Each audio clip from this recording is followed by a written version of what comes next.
Assalomu alaykum do'stlar. Ingliz tili dunyosi kanali yana bir marotaba hayvonot dunyosiga sayohat qiladi. Bu galgi sayohatimizda biz ingliz tilidagi qushlar haqida bilib olamiz. Darsimizni boshlashdan oldin sizga bitta iltimos, kanalimizga obuna bo'lishni va shuningdek videomizga like bosishni unutmang. Ana endi keling darsimizni boshlaymiz. Demak, birinchi qushimiz bu hammamizga tanish bo'lgan qarg'a. Ingliz tilida raven deb aytiladi. Misol keltiramiz.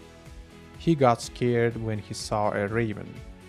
U qarg'ani ko'rib qo'rqib ketdi. Xo'roz. Ingliz tilida rooster deyiladi. Misol uchun I heard a rooster crow. Xo'roz qichqirganini eshitdim. Tovuq. Ingliz tilida hen deb ataladi. Misol keltirib o'tsak, she went out to look for the hens. U tovuqlarni qidirish uchun chiqib ketdi.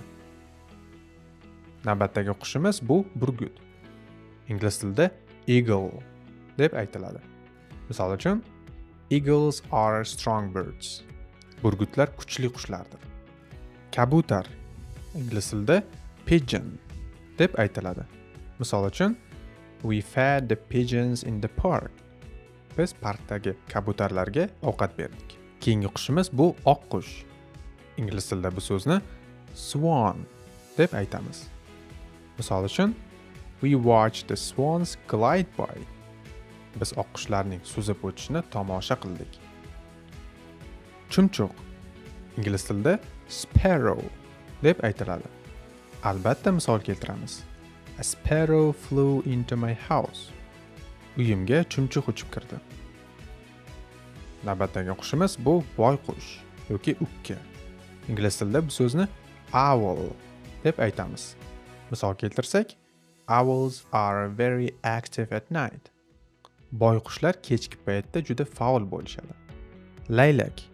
Ingliz tilida stork deyiladi. Misol keltiramiz, storks have long legs and necks. Laylaklarning oyoqlari va bo'yinlari uzun. To'tiqush. Parrot. Misol uchun, parrots can be taught to speak like humans. To'tiqushlarni odamlar kabi gapirishga o'rgatish mumkin.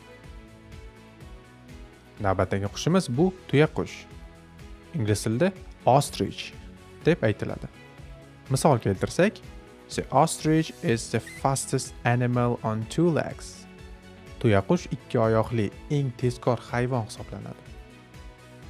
O'rdak. Ingliz tilida duck deyiladi.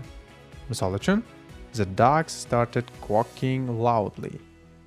O'rdaklar baland ovozda qichray boshladilar. Va so'nggi qushimiz bu g'oz. Ingliz tilida goose deyiladi. Misol uchun, a goose is a water bird like a duck. G'oz o'rdak kabi suv qushi hisoblanadi. Do'stlar, darsimiz esa shulardan iborat edi.